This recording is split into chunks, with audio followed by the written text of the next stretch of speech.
जय श्री कृष्णा। राधे राधे। आज आप लोग सुनेंगे बुधवार व्रत की कथा और गणेश जी की कहानी। किसी नगर में मधुसूदन नामक एक व्यक्ति रहता था।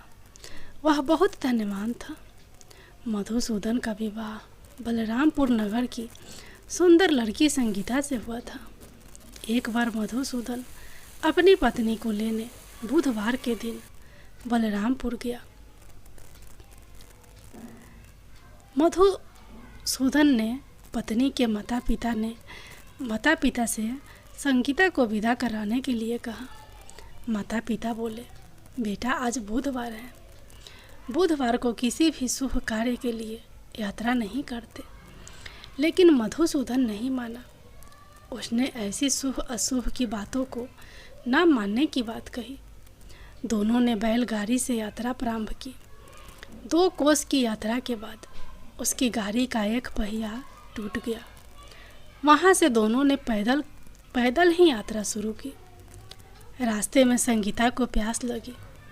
मधुसूदन उसे एक पेड़ के नीचे बिठाकर जल लेने चला गया। थोड़ी देर बाद जब मधुसूदन कहीं से जल लेकर वापस आया तो वह बुरी तरह हैरान हो उठा, क्योंकि उसकी पत्नी के पास उसकी ही शक्ल सूरत का एक दूसरा व्यक्ति बैठा था। संगीता भी मधुसूदन को देखकर हैरान रह गई। वह दोनों में कोई अंतर नहीं कर पाई। मधुसूदन ने उस व्यक्ति से पूछा, तुम कौन हो और मेरी पत्नी के पास क्यों बैठे हो? मधुसूदन की बात सुनकर उस व्यक्ति ने कहा, अरे भाई, यह मेरी पत्नी संगीता है। मैं अपनी पत्नी को ससुराल से विदा करा कर लाया हूँ। लेकिन तुम कौन हो जो मुझसे ऐसा प्रश्न कर रहे हो? मधुसूदन ने कहा, तुम जरूर कोई चोर या ठग हो। यह मेरी पत्नी संगीता है। मैं इसे पेड़ के नीचे बैठाकर जल लेने गया था। इस पर उस व्यक्ति ने कहा, अरे भाई, झूठ तो तुम बोल रहे हो। संगीता को प्यास लगने पर जल लेने तो मैं गया था। मैंने तो जल लाकर अपनी पत्नी को पिला भी दिया। अब तुम चुपचाप यहाँ से चलते बनो, नहीं तो किसी सिपाही को बुलाकर तुम्हें पकड़वा दूंगा। दोनों एक दूसरे से लड़ने लगे। उन्हें लड़ते देख बहुत से लोग वहाँ एकत्र हो गए। नगर के कुछ सिपाही भी वहाँ आ गए। सिपाही उन दोनों को पकड़कर राजा के पास ले गए। सारी कहानी सुनकर राजा भी कोई निर्णय नहीं कर पाया। संगीता भी उन दोनों में से अपने वास्तविक पति को नहीं पहचान पा रही थी। राजा ने दोनों को कारागार में डाल देने के लिए कहा। राजा के फैसले पर असली मधुसूदन भयभीत हो उठा। तभी आकाशवाणी हुई, मधुसूदन, तूने संगीता के माता पिता की बात नहीं मानी और बुधवार के दिन अपनी ससुराल से प्रस्थान किया। यह सब भगवान बुधदेव के प्रकोप से हो रहा है। मधुसूदन ने भगवान बुधदेव से प्रार्थना की कि हे भगवान बुधदेव, मुझे क्षमा कर दीजिए। मुझसे बहुत बड़ी गलती हुई। भविष्य में अब कभी बुधवार के दिन यात्रा नहीं करूँगा और शायद बुधवार को आपका व्रत किया करूँगा। मधुसूदन के प्रार्थना करने से भगवान बुधदेव ने उसे क्षमा कर दिया। तभी दूसरा व्यक्ति राजा के सामने से गायब हो गया। राजा और दूसरे लोग इस चमत्कार को देख हैरान हो गए। भगवान बुधदेव की इस अनुकंपा से राजा ने मधुसूदन और उसकी पत्नी को सम्मानपूर्वक विदा किया। कुछ दूर चलने पर रास्ते में उन्हें बैलगाड़ी मिल गई। बैलगाड़ी का टूटा हुआ पहिया भी जुड़ा हुआ था। दोनों उसमें बैठकर अपनी गांव की ओर चल दिए। मधुसूदन और उसकी पत्नी संगीता दोनों बुधवार को व्रत करते हुए आनंदपूर्वक जीवन यापन करने लगे। इस तरह भगवान बुधदेव की कृपा से उनके यहाँ खुशियाँ बरसने लगी। इस तरह जो स्त्री पुरुष विधिवत बुधवार का व्रत करके व्रत कथा सुनते हैं, भगवान बुधदेव उनकी सभी कष्ट दूर करते हैं। बुध भगवान की जय। अब सुनिए गणेश जी की कहानी। एक बुढ़िया थी, वह बहुत ही गरीब और अंधी थी। उसके एक बेटा और बहू थे। वह बुढ़िया सदैव गणेश जी की पूजा किया करती थी। एक दिन गणेश जी प्रकट होकर उस बुढ़िया से बोले, बुढ़िया माँ, तू जो चाहे सो मांग ले। बुढ़िया बोली, मुझसे तो मांगना नहीं आता, कैसे और क्या मांगूं? तब गणेश जी बोले, अपने बहू बेटे से पूछ कर मांग ले। तब बुढ़िया ने अपने बेटे से कहा। गणेश जी कहते हैं, तू कुछ मांग ले, बता मैं क्या मांगूं? पुत्र ने कहा, माँ तू धन मांग ले। बहू से पूछा तो बहू ने कहा, नाती मांग ले।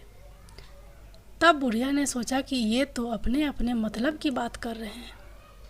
अतः उस बुढ़िया ने पड़ोसिनों से पूछा तो उन्होंने कहा, बुढ़िया माई, तू तो थोड़े दिन जिएगी, क्यों तू धन मांगे और क्यों नाती मांगे? तू तो अपनी आँखों की रोशनी मांग ले, जिससे तेरी जिंदगी आराम से कट जाए। इस पर बुढ़िया बोली, यदि आप प्रसन्न हैं तो मुझे 9 करोड़ की माया दे, निरोगी काया दे, अमर सुहाग दे, आँखों की रोशनी दे, नाती दे, पोता दे और सह परिवार को सुख दे और अंत में मोक्ष दे। यह सुनकर तब गणेश जी बोले, बुढ़िया माँ, तूने तो हमें ठग दिया। फिर भी जो तूने मांगा है वचन के अनुसार सब तुझे मिलेगा। और यह कहकर गणेश जी अंतर्धान हो गए। उधर बुढ़िया माँ ने जो कुछ मांगा सब कुछ मिल गया। हे गणेश जी महाराज, जैसे तुमने उस बुढ़िया माँ को सब कुछ दिया वैसे ही सबको देना। गणेश जी भगवान की जय। अब सुनिए गणेश जी की अगली कहानी। एक बुढ़िया माई थी, मिट्टी के गणेश जी की पूजा करती थी। रोज बनाए रोज गल जाए। एक सेंट का मकान बन रहा था। वह बोली, पत्थर का गणेश बना दो। मिस्त्री बोले, जितने हम तेरा पत्थर का गणेश गढ़ेंगे उतने में अपना दीवार ना चीनेंगे। बुढ़िया बोली, राम करे तुम्हारी दीवार टेढ़ी हो जाए।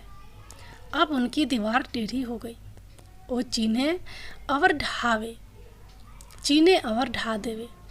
इस तरह करते करते शाम हो गई। शाम को सेंट आया। उसने कहा, आज कुछ भी नहीं किया। वो कहने लगे, एक बुढ़िया आई थी, वह कह रही थी, मेरा पत्थर का गणेश गढ़ दो। हमने नहीं गढ़ा तो उसने कहा, तुम्हारी दीवार टेढ़ी हो जाए। तब से दीवार सीधी नहीं बन रही है। बनाते हैं और ढा देते हैं। सेठ ने बुढ़िया बुलवाई। सेठ ने कहा, हम तेरा सोने का गणेश गढ़ देंगे, हमारी दीवार सीधी कर दो। सेठ ने बुढ़िया को सोने का गणेश गढ़ा दिया। सेठ की दीवार सीधी हो गई। जैसे सेठ की दीवार सीधी की वैसे सबकी करना। एक बार भगवान गणेश बाल रूप में चुटकी भर चावल और चम्मच में दूध लेकर पृथ्वी लोक में निकले। वे सबको अपनी खीर बनाने को कहते जा रहे थे, पर सबने उनकी बात को अनदेखा किया। इसी दौरान एक गरीब बुढ़िया ने उनकी खीर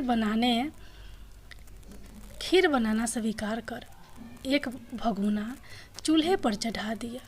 इस पर गणेश जी ने घर का सबसे बड़ा बर्तन चूल्हे पर चढ़ाने को कहा।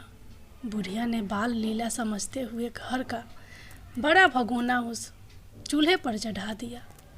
कुछ देर में ही एक चमत्कार हुआ। गणेश जी के दिए चावल और दूध बढ़ गए और पूरा भगोना उससे बढ़ गया। इसी बीच गणेश जी नहाने के बाद खीर खाने की बात कहते हुए वहाँ से चले गए।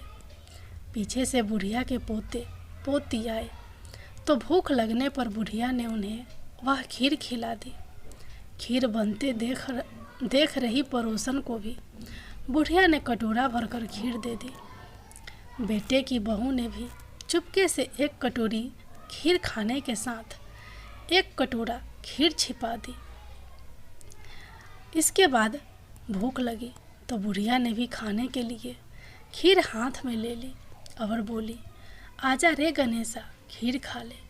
तभी गणेश जी वहाँ पहुँच गए और बोले कि मैंने तो खीर पहले ही खा ली।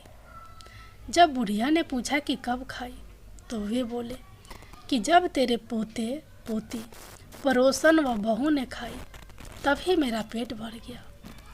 इसके बाद जब बुढ़िया ने बाकी बची खीर के उपयोग के बारे में पूछा तो गणेश जी ने उसे नगर में बांटने को कहा।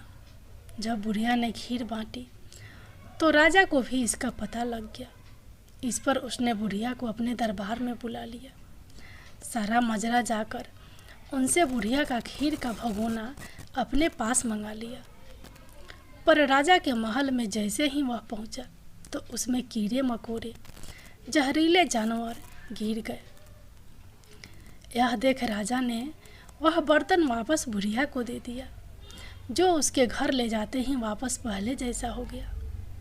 इसके बाद बुढ़िया ने फिर गणेश जी से बची हुई खीर के उपयोग के बारे में पूछा तो उन्होंने झोंपड़ी के कोने में गाड़ देने को कहा। ऐसा कर बुढ़िया रात को सो गई और गणेश जी उसकी झोंपड़ी को लात मारते हुए अंतर्धान हो गए। अगले दिन जब बुढ़िया उठी तो उसे अपनी झोपड़ी महल में बदलती हुई मिली और खीर के बर्तन सोने हीरे मोती से भरे मिले। गणेश जी की कृपा जानकर बुढ़िया काफ़ी प्रसन्न हो गई। हे गणेश जी महाराज, आपने जैसा फल बुढ़िया माई को दिया वैसा सबको देना। कथा कहने वाले व हुंकार भरने वाले और वास पास के सुनने वाले सबके भंडार भरे रखना। गणेश भगवान की जय।